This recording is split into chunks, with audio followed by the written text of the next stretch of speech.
Frogmación Podcast. Capítulo 12. ¿Cómo se consigue provocar terror en videojuegos?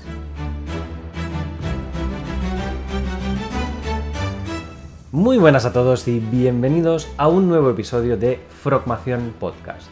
Hoy vamos a hablar de un concepto que ya ha aparecido anteriormente, pero que hoy vamos a detallar un pelín más, que es el terror en los videojuegos, ¿no? Vamos a hacer como esos capítulos especiales de Los Simpsons que dedican a Halloween, solo que nosotros lo vamos a hacer cuando nos dé la gana, ¿no? Que para eso somos Frogmación Podcast.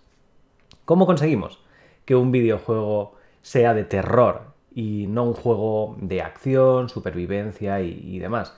Pues a ver, el terror nace básicamente dentro de un sitio muy especial y casi inaccesible. Sí, como casi todo, dentro de nuestro cerebro.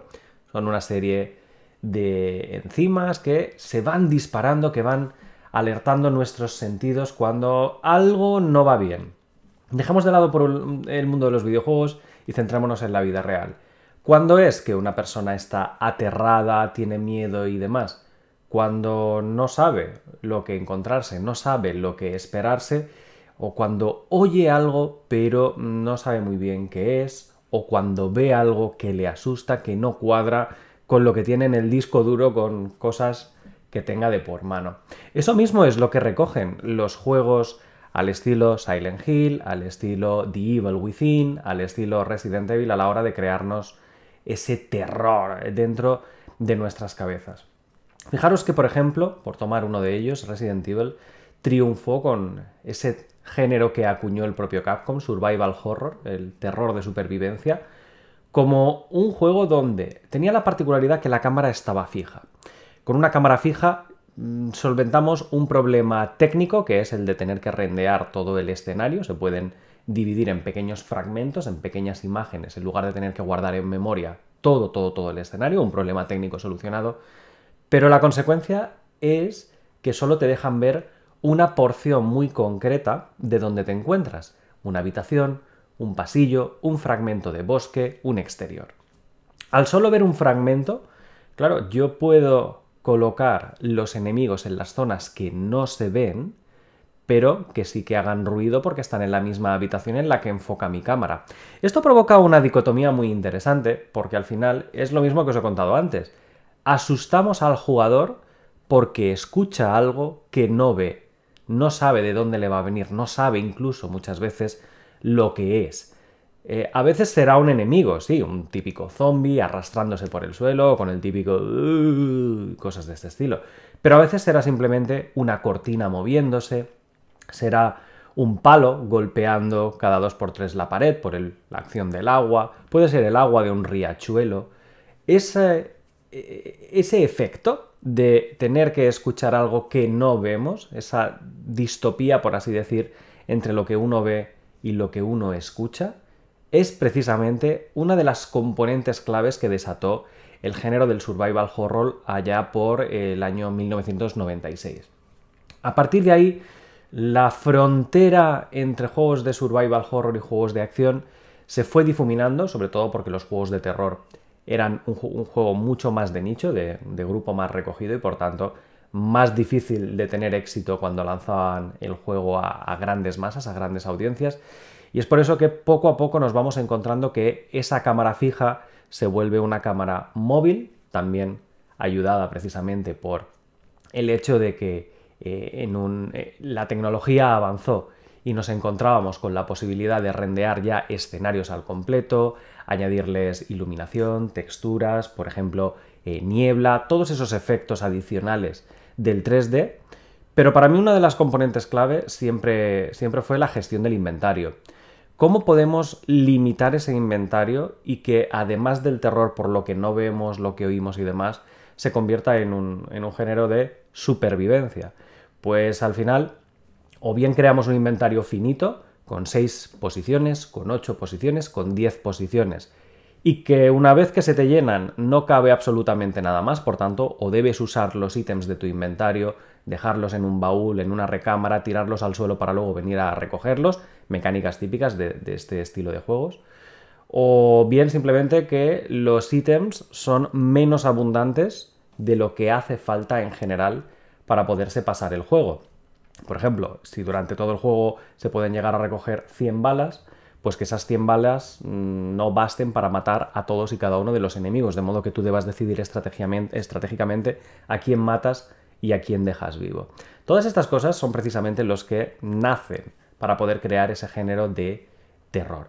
Como os digo, cuando esto evoluciona a lo largo del tiempo, nacen las consolas de nuevas generaciones, permiten muchos más polígonos, libertad de movimiento en la cámara, libertad en el inventario y demás, nos encontramos que todos estos juegos acaban migrando a géneros más de acción y que la única forma de mantener ese terror es referencias a zombies, referencias a portales fantasmagóricos, a sitios inimaginables de nuestras pesadillas, como por ejemplo siempre ha sido fiel Silent Hill, a la oscuridad, a la carencia de luz y a los bichos estrafalarios raros sacados de pesadillas como los que aparecen en The Evil Within.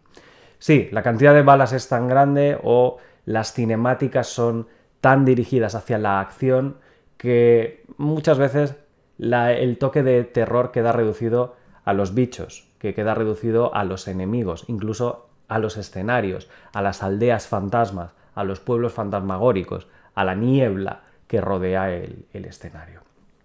¿Cómo ha logrado esto reencaminarse en los últimos años, desde el 2016-17 en adelante? Pues recuperando precisamente lo que os he contado al inicio, lo que oímos pero no vemos nos causa miedo.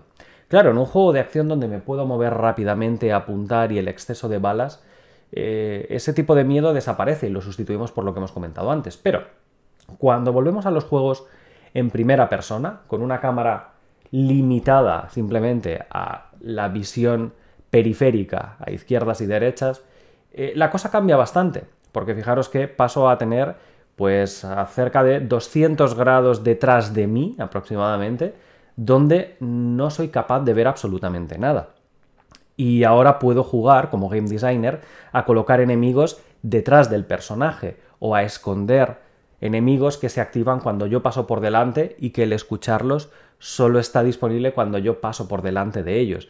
Además, si esto lo juntamos con el mundo de las gafas de realidad virtual, la experiencia inmersiva es estupenda, porque al final conseguimos un juego en primera persona que simplemente escuchando a izquierdas o derechas tengo que estar atento de dónde me puede venir el siguiente enemigo, la siguiente oleada o el siguiente bicho putrefacto para estar atento de ellos.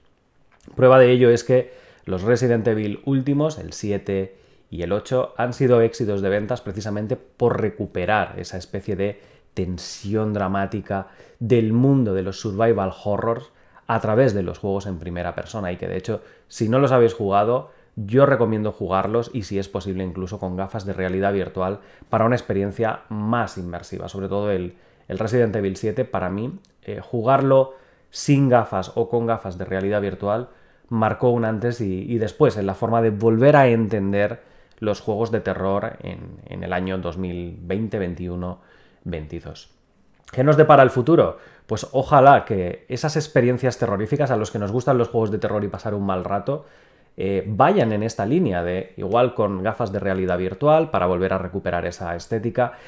A nivel técnico no creo que volvamos a tener cámaras fijas rendeando un fondo de un escenario y sin dejarme ver las otras zonas hasta que yo me muevo por la habitación. A nivel técnico sería dar un paso atrás.